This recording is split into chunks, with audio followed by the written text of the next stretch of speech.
Welcome ছাত্রছাত্রীরা। আজকে আমরা ফিজিক্স ক্লাস 11 সাজেশন প্রশ্নমান 5 নিয়ে আলোচনা করব। আমরা প্রায় মোটামুটি 1.5 মাস পরেই সাজেশনটা দিচ্ছি সবাইকে, তার জন্য দুঃখিত। এবং অনেকেই আমাকে সাজেশন চেয়েছে ক্লাস 11 এর, তো আমি বিশেষ কাজে ব্যস্ত থাকার দরুন সাজেশন করতে পারিনি। তো আজকের আমরা সেই প্রশ্নমান 5 নিয়ে ফিজিক্স ক্লাস 11 সাজেশন নিয়ে আলোচনা করব। তো প্রথম প্রশ্নটি পড়ে নিই। একটি গ্রহের উষ্ণতা দেওয়া আছে 427 ডিগ্রি সেলসিয়াস এবং ঘনত্ব দেওয়া আছে 5.5 ইন্টু 10⁻³ কেজি পার সেকেন্ড। যদি এই গ্রহ বায়ুমণ্ডলে অক্সিজেন গ্যাসকে ধরে রাখতে সক্ষম হয় তাহলে ন্যূনতম ব্যাসার্ধ কত হবে, এটা প্রথম। দ্বিতীয়, এবং দেয়া আছে তার জন্য গ্র্যাভিটেশন কনস্ট্যান্টের মান জি এর মান 6.67 into 10⁻11 newton metre square kg, এবং গ্যাস ধ্রুবক আর equal to 8.31 joule mole inverse kelvin inverse. দ্বিতীয় প্রশ্ন যেটি করা আছে সেটা হলো, কলকাতার আকাশে কোনো ভূসমলয়ে কৃত্রিম উপগ্রহ স্থাপন করা সম্ভব কি? কলকাতার আকাশে কোনো ভূসমলয়ে কৃত্রিম উপগ্রহ স্থাপন করা সম্ভব কি? তো এই দুটো প্রশ্ন নিয়ে আমরা আলোচনা করব।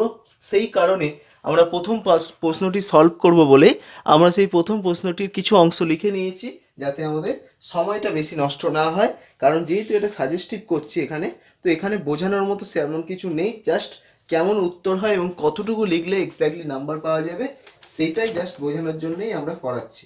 তো প্রথম প্রশ্ন যেটা, সেটা হলো, একটি গ্রহের উষ্ণতা 427 ডিগ্রি সেলসিয়াস এবং ঘনত্ব দেওয়া আছে, এটা বায়ুমণ্ডলে অক্সিজেন গ্যাসকে ধরে রাখতে সক্ষম, তাহলে ন্যূনতম গ্যাস ব্যাসার্ধ কত হবে?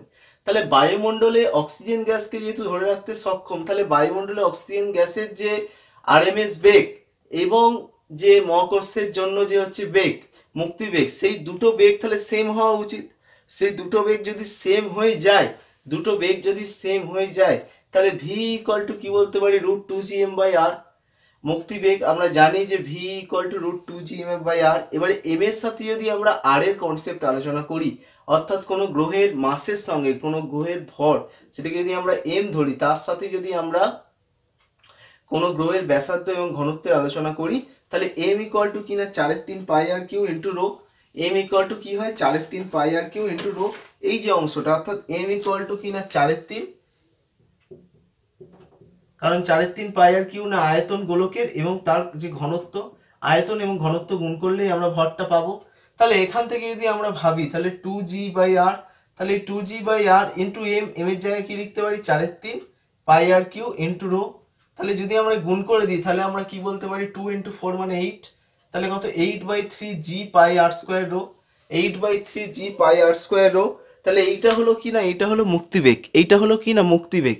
এবারে এইটা হচ্ছে, আবার যদি কোনো গ্যাসের ভরকে আমরা m1 ধরি, আণবিক ভর যেটা, পরম তাপমাত্রাকে t ধরি, সর্বজনীন গ্যাসকে r ধরি, তাহলে গ্যাস অণুগুলির আরএমএস বেগ, সেই সি আরএমএস বেগের মান কত হবে, √3RT/m, √3RT/m। এবারে এই বেগটা এবং এই যে এসকেপ ভেলোসিটি, অর্থাৎ এই যে মুক্তি বেগ, এই দুটো যদি সেম হয়, এই দুটো বেগ যদি সেম হয়, সেখান থেকে আমরা বলতে পারি কি, যে এই গ্রহ বায়ুমণ্ডলে অক্সিজেন গ্যাসকে ধরে রাখতে সক্ষম হবে। তাহলে দুটোকে যদি আমরা সেম করি, অর্থাৎ এসকেপ ভেলোসিটি ভিই এবং গ্যাস অণুগুলির আরএমএস বেগ, তো এই দুটোকে যদি সেম করি, তাহলে এখান থেকে আমরা কি লিখতে পারি, যে VE equal to C RMS, V equal to কিনা সি আরএমএস। তাহলে ভিই এর মান কত, ভিই এর মান যদি আমরা লিখি, তাহলে ভিই যেটা আছে সেই ভিই এর মান যদি আমরা লিখি, তাহলে এখান থেকে আমরা বলতে পারি কি, যে ভি এর মান যেটা আমরা ছিল আমাদের, সেই মানটি যদি আমরা লিখি, সেটা হলো কত, রুটের মধ্যে 8/3g/r² রো ইকুয়াল টু কত, √3RT/m1, √3RT/m1। তাহলে এখান থেকে আমরা বুঝতে পারছি যে এই অংশটা হয়েছে। তাহলে এখান থেকে আমরা বার করতে পারছি কি, এখান থেকে আমরা আর কে বার করতে পারবো, অর্থাৎ এই ছোট হাতের আর যেটা আছে, সেই আর কে আমরা যদি বের করি, তাহলে এখান থেকে আর এর মান আমরা লিখতে পারি কি, যে আর ইকুয়াল টু √9RT/8g/ρ m1। তাহলে এখান থেকে 9RT, তাহলে 9r, আর এর মান আমরা কি লিখতে পারি, 9 ইন্টু আর এর মান যদি আমরা ধরি, যেহেতু সবকটা মানকে আমরা কিসে ধরছি, সবকটা মানকে কিন্তু আমরা এসআই তে ধরছি, তাহলে আর এর মান কিন্তু 8.31 ধরবো, আর 10⁻7 যে আর্ক পার সেটা ধরবো না, জাস্ট এসআইতে যে মানটা সেটা ধরবো 8.31 ইন্টু টি। টি মানে হচ্ছে যদি আমরা এখানে ধরি টি এর তাপমাত্রা, অর্থাৎ আমাদের যে তাপমাত্রা কত দেওয়া আছে 427 ডিগ্রি সেলসিয়াস, তো সেই 427 ডিগ্রির সাথে আমরা কি করব 373 যোগ করব। তো 373 যোগ করলে কি পাই 700 কেলভিন, তাহলে এখানে এটা কি লিখতে পারি 700 বাই কত 8, জি কত, জি এর মান যদি আমরা লিখি জি এর মান কি বলতে পারি 6.67 ইন্টু 10⁻⁻11 ইন্টু পায়ের মান যদি আমরা লিখি পায়ের মান কি বলতে পারি 3.14 ইন্টু রো, রো এর মান যদি আমরা লিখি রো এর মান কত 5.5 ইন্টু 10⁻³ এবং m1 এর মান যদি আমরা লিখি সেটা কত 32 ইন্টু 10⁻⁻3। তাহলে এই টোটাল অংশটাকে যদি করি তাহলে এই টোটাল অংশটাকে ক্যালকুলেশন করলে আমরা কত পাবো 4.21 ইন্টু 10⁵ এত মিটার। এত মিটার আমরা কি পেয়ে যাবো সেই রেডিয়াসের মান, যে রেডিয়াসটা কিনা একটা গ্রহের উষ্ণতা এবং সেই অক্সিজেন গ্যাসকে ধরে রাখতে সক্ষম, এবং সেই গ্রহের ন্যূনতম ব্যাসার্ধের মান কত পাবো 4.21 ইন্টু 10⁵ মিটার। তো এটাই মানে কি, এটাই মানে কিন্তু আলটিমেটলি 421 কিলোমিটার। এটা মানে কি 421 কিলোমিটার। তাহলে গ্রহটির ন্যূনতম ব্যাসার্ধ কত হবে, গ্রহটির ন্যূনতম ব্যাসার্ধ হবে 421 কিলোমিটার। কত হবে না 421 কিলোমিটার। গ্রহটির ন্যূনতম ব্যাসার্ধ কত হবে 421 কিলোমিটার। চলে আসবো আমাদের নেক্সট প্রশ্ন, যে কলকাতার আকাশে কি আমরা কোনো একটি ভূসমলয় কৃত্রিম উপগ্রহকে স্থাপন করতে পারবো?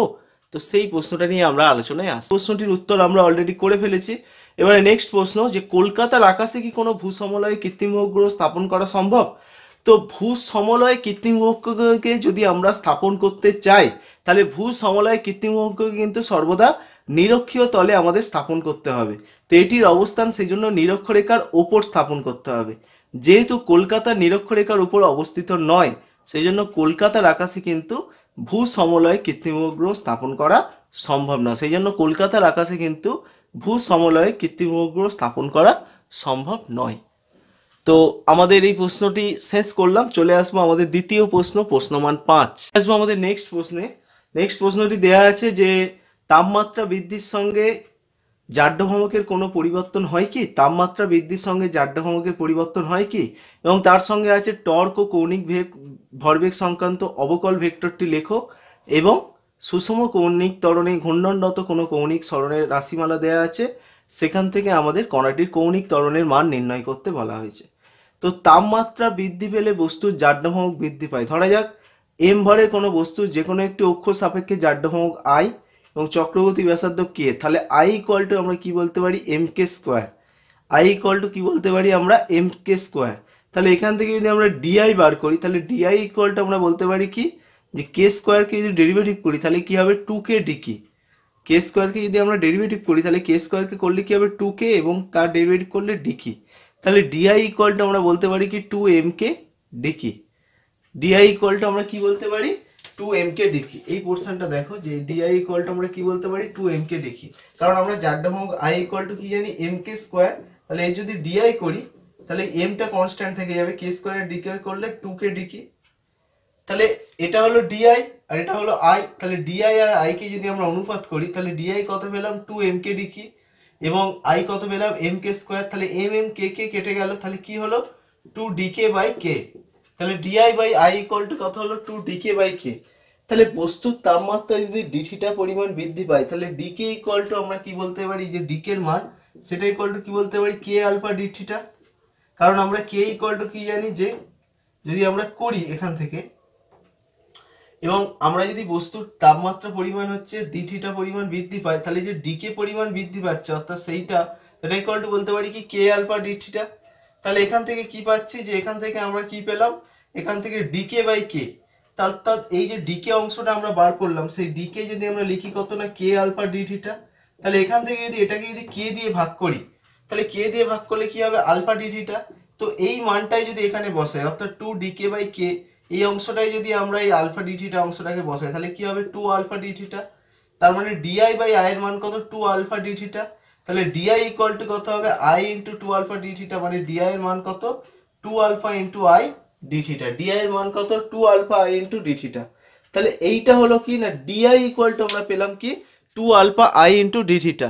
তাহলে এই যে অংশটা আমরা পেলাম, তাহলে এই অংশটাকে যদি আমরা করি যে আই জাড্য ভ্রামক কোনো বস্তুর দৈর্ঘ্য প্রসারণ গুণাঙ্ক যদি আলফা হয় এবং তাকে যদি ডি থিটা পরিমাণ আমরা তাপমাত্রা বৃদ্ধি করি, তাহলে বস্তুটির জাড্য ভ্রামকের মান কত হবে 2 আলফা আই ডি থিটা। বস্তুটির জাড্য ভ্রামকের মান কত হবে 2 আলফা আই ডি থিটা।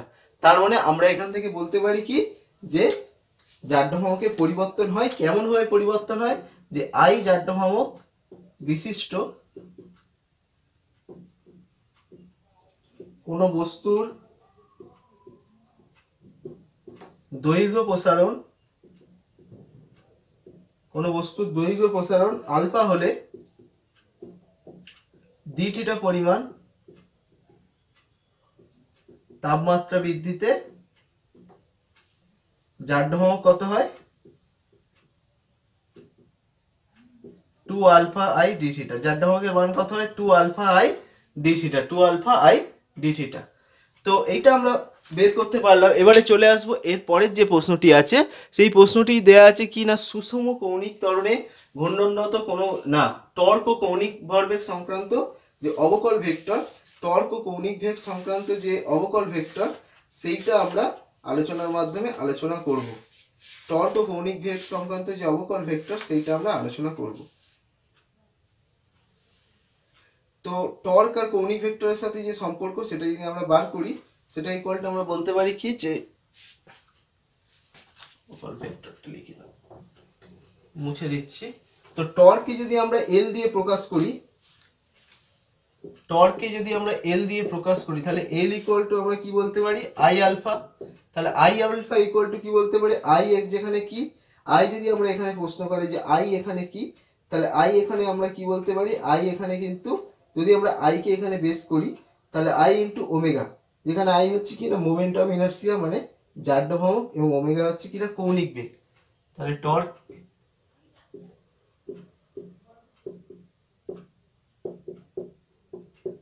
কৌণিক বেগ ইন্টু জাড্য ভ্রামক। তাহলে এল ইকুয়াল টু কিনা I alpha, L equal to কিনা আই আলফা। তাহলে এখান থেকে আমরা এল কেও আমরা কিভাবে লিখতে পারি, যে যদি এটাকে আমরা প্রকাশ করি তাহলে এখান থেকে আমরা এই যে আই আলফা অর্থাৎ এই যে কৌণিক ত্বরণ সেটাকে আমরা কি লিখতে পারি ডি ডব্লিউ বাই ডিটি, যেখানে ডব্লিউ হচ্ছে কিনা সরি এটা কৌণিক ত্বরণ হবে, ডব্লিউ হচ্ছে কিনা কৌণিক বেগ হলো। তো এবারে আমরা এর পরের যে প্রশ্নটি আছে, পরের প্রশ্নটি খুব ইজি প্রশ্ন দেয়া আছে যে কৌণিক সরণের রাশিমালাটা এখানে দেয়া আছে, এখানে দেয়া আছে কি না কৌণিক সরণের রাশিমালা, এবং সেখান থেকে আমাদের বার করতে বলেছে কি না কৌণিক বেগ এবং কৌণিক ত্বরণ কত সেখান থেকে বার করতে বলেছে। তাহলে এখান থেকে যদি আমরা এটা মুছে দিলাম যাদের অসুবিধা হবে, তাহলে থিটা ইকুয়াল টু কৌণিক সরণ থিটা ইকুয়াল টু কি বলতে পারি 14t প্লাস 4t স্কয়ার।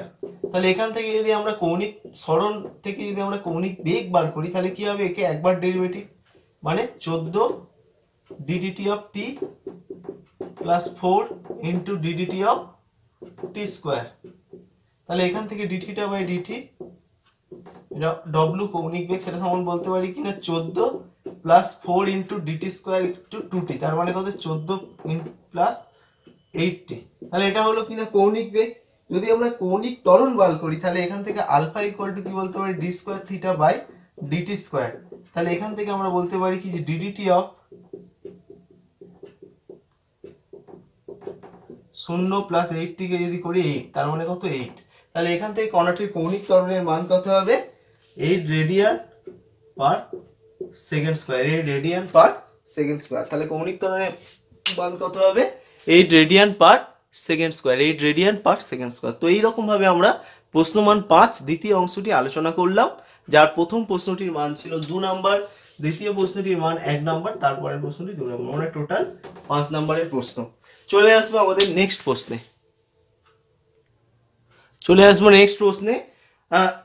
প্রশ্নটি দেওয়া আছে যে পরস্পর লম্বভাবে ক্রিয়াশীল দুটো সরল দোলগতির সমীকরণ x equal to a sin omega t, y equal to a sin omega t plus pi by 2, এদের লব্ধি গতি কত নির্ণয় করো। তাহলে x ইকুয়াল টু কিনা a sin ওমেগা t এবং y ইকুয়াল টু কিনা a sin omega t plus pi by 2। তাহলে এখান থেকে আমরা বলতে পারি কি যে y equal to a sin omega t plus pi by 2। তাহলে omega T plus pi by টুকে আমরা কি লিখতে পারি, cos omega t. Sine omega T plus pi by টুকে কি লিখতে পারি, কস ওমেগা টি। তাহলে x by a equal to কত, sine omega t, y by a equal to কত, কস ওমেগা টি।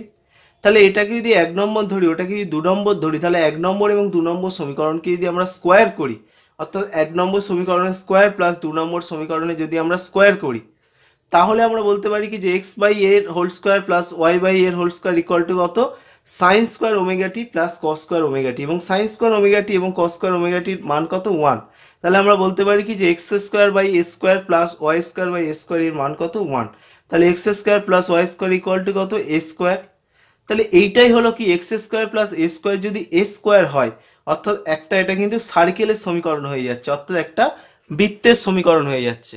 আরো একবার বলছি যে এক্স ইকুয়াল টু আমরা কি পেয়েছি, এক্স ইকুয়াল টু আমরা কিন্তু পেয়েছি যে a sine omega t. X equal to কি পেয়েছি, এ সাইন ওমেগা টি। এবং ওয়াই ইকুয়াল টু কিনা a sine omega T plus pi by two. তাহলে omega T plus pi by two কে আমরা কি লিখতে পারি, কস ওমেগা টি। তাহলে x by a equal to কিনা sine omega t, y by a equal to কিনা কস ওমেগা টি। তাহলে এক্স বাই এ যদি সাইন ওমেগা টি হয়, ওয়াই বাই এ যদি কস ওমেগা টি হয়, তাহলে দুটোকে যদি আমরা স্কোয়ার করে বর্গ করি, তাহলে আমরা কি বলতে পারি, এক্স বাই এর এত স্কোয়ার প্লাস ওয়াই বাই এর এত স্কোয়ার। তাহলে দুটোকে যদি স্কোয়ার করি, তাহলে আমরা কি বলতে পারি, সাইন স্কোয়ার ওমেগা টি plus cos square omega t. তাহলে সাইন স্কোয়ার ওমেগা টি এবং কস স্কোয়ার ওমেগা টির যোগফল কত, 1। তাহলে x square by A square plus Y square by a স্কোয়ারের মান কত, 1। তাহলে এখান থেকে আমরা বলতে পারি কি যে X square plus Y square by A square equal to কত, 1। তার মানে X square plus Y square equal to কত, এ স্কোয়ার। যদি এইরকম একটা সার্কেল হয়, তাহলে এই অংশটা কত এক্স, এই অংশটা কত ওয়াই, এই অংশটা এক্স এবং এই অংশটা ওয়াই, তাহলে এইটা কত, রেডিয়াস এ। তাহলে এখান থেকে আমরা বলতে পারি কি যে এই লব্ধি গতির হচ্ছে প্রকৃতি কি হবে, লব্ধি গতির যদি আমরা প্রকৃতি করি, তাহলে সমীকরণটা কিসের সমীকরণ, অবশ্যই কিন্তু এটা একটা বৃত্তের সমীকরণ। এটা একটা কিসের সমীকরণ, বৃত্তের সমীকরণ। এটা কিসের সমীকরণ, বৃত্তের সমীকরণ। এটা কিন্তু একটা বৃত্তের সমীকরণ এবং যার বৃত্তাকার ব্যাসার্ধ কত, যদি আমরা এ স্কোয়ার ধরি, তাহলে বৃত্তাকার ব্যাসার্ধ কত, এ।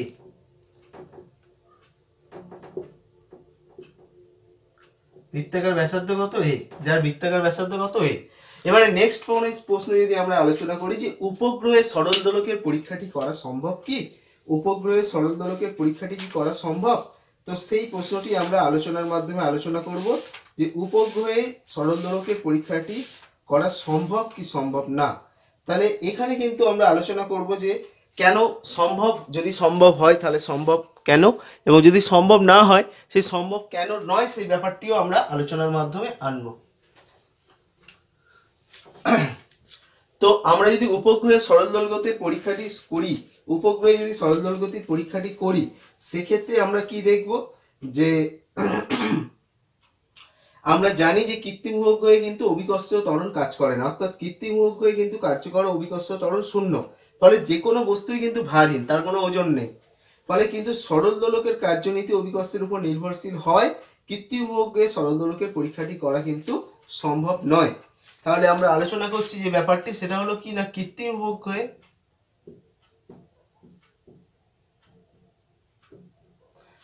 উপগ্রহে কার্যকর অভিকর্ষীয় ত্বরণ শূন্য।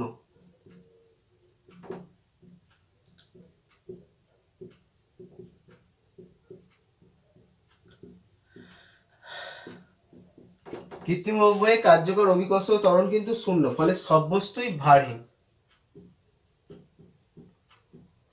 যে কোনো বস্তু সেটাই কিন্তু ভারহীন, ফলে সব বস্তুই কিন্তু ভারহীন। যেহেতু সব বস্তু ভারহীন, কিন্তু সরল দোলকের কার্যনীতি অভিকর্ষের যেহেতু উপর নির্ভরশীল, যে সরল দোলক যেভাবেই কাজ করবে সেটা কিন্তু অভিকর্ষের উপর নির্ভরশীল, কিন্তু সরল দোলকের কার্যনীতি অভিকর্ষের উপর নির্ভরশীল। তো যেহেতু অভিকর্ষের উপর নির্ভরশীল এবং অভিকর্ষজ ত্বরণ নেই, অভিকর্ষ ত্বরণ শূন্য, সেই কারণে আমরা বলতে পারি কি যে কৃত্রিম উপগ্রহের সরল দোলকের পরীক্ষা করা অসম্ভব।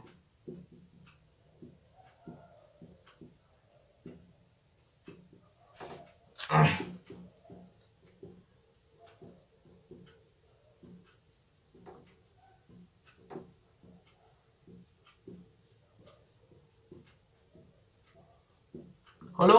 নেক্সট প্রশ্ন যেটা, সেটা হলো কি না পরবশ কম্পনের বিস্তার। পরবশ কম্পনের বিস্তার কিভাবে কম্পাঙ্কের উপর নির্ভর করে সেই ব্যাপারটি আমাদের আলোচনার মাধ্যমে তুলে ধরতে হবে, যে পরবশ কম্পনের বিস্তার কিভাবে কম্পাঙ্কের উপর নির্ভর করে তা লেখচিত্রের মাধ্যমে দেখাও। তাহলে এইটাকে যদি আমরা ছবি আঁকি, এটাকে যদি গ্রাফ আঁকি, তাহলে আমরা কি বলতে পারি যে এই একটা যদি আমরা গ্রাফ আঁকি, তাহলে এখান থেকে এই দিক বরাবর যদি আমরা পরবশ কম্পনের বিস্তারকে নিই এবং এদিক বরাবর যদি প্রযুক্ত বলের কম্পাঙ্ককে নিই,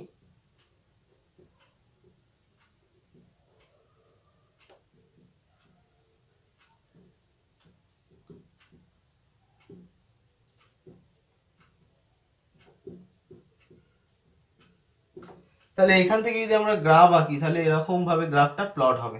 অর্থাৎ প্রথমে হচ্ছে সামান্য বিন্দু, তারপরে ম্যাক্সিমাইজ হয়ে যায়। তাহলে এখান থেকে যদি আমরা করি এই কোঅর্ডিনেট, এখান থেকে যদি টেনে নিই, তাহলে এখান থেকে আমরা বলতে পারি কি যে এদিক বরাবর যদি আমরা পরবশ কম্পনের বিস্তার ধরি এবং এদিক বরাবর প্রযুক্ত বলের কম্পাঙ্ক ধরি, তাহলে গ্রাফটা প্লট করলে এইরকম গ্রাফ হবে। এবং আমরা বলতে পারি কি যে এক্স অক্ষ বরাবর কি ধরে নিয়েছি, পরবশ কম্পনের বিস্তারকে, সরি এটা ওয়াই অক্ষ বরাবর পরবশ কম্পনকের বিস্তারকে এবং এক্স অক্ষ বরাবর প্রযুক্ত বলের কম্পাঙ্ককে আমরা ধরে নিয়েছি। তো সেখান থেকে আমরা বুঝতে পারছি কি যখন প্রযুক্ত বলের কম্পাঙ্ক স্বাভাবিক কম্পনের সমান হয় তখন পরবশ কম্পনের যে বিস্তার অর্থাৎ যে ম্যাক্সিমাইজ হয় সেটা কিন্তু সর্বোচ্চ হয় এবং অনুনাদ ঘটে, অর্থাৎ যে পজিশনে এই ঘটনাটি ঘটে সেখানে কিন্তু অনুনাদ ঘটে, এবং সেটা আমরা লেখচিত্রের মাধ্যমে দেখালাম। এবং এটাই হলো কিনা পরবশ কম্পনের ঘটনা। তো এই রকম ভাবে আজকের আমরা 3টি প্রশ্নের মাধ্যমে ফিজিক্স ক্লাস 11 সাজেশন প্রশ্নমান 5 3টি প্রশ্নের মাধ্যমে আমরা আলোচনা কমপ্লিট করলাম। চলে আসবো আমাদের নেক্সট কিছু আলোচনার মাধ্যমে, অর্থাৎ আরও কোনো দিন প্রশ্নমান 5 নিয়ে পার্ট 1 এটা আমরা পার্ট 1 আলোচনা করলাম, পার্ট 2 নিয়ে আলোচনা করব। তো সামনেই হচ্ছে ক্লাস 11-এর পরীক্ষা, একাদশ শ্রেণীর পরীক্ষা। তোমরা অবশ্যই ভালো করে পরীক্ষা দিও এবং নতুন নতুন প্রশ্ন পেতে, নতুন ধরনের এইরকম সাজেস্টিভ প্রশ্ন পেতে অবশ্যই কিন্তু সাজেশন আমাদের যে সাবস্ক্রাইব বাটন আছে সেই সাবস্ক্রাইব বাটনের পাশে যে বেল আইকন আছে সেই বেল আইকনটা কিন্তু ক্লিক করে রাখো। যখনই কিন্তু নতুন কোনো আপডেট আমি অটোমেটিক্যালি তোমাদের কাছে দেবো বা নতুন কোনো ভিডিও ছাড়বো সেটা কিন্তু অটোমেটিক্যালি তোমাদের কাছে পৌঁছে যাবে।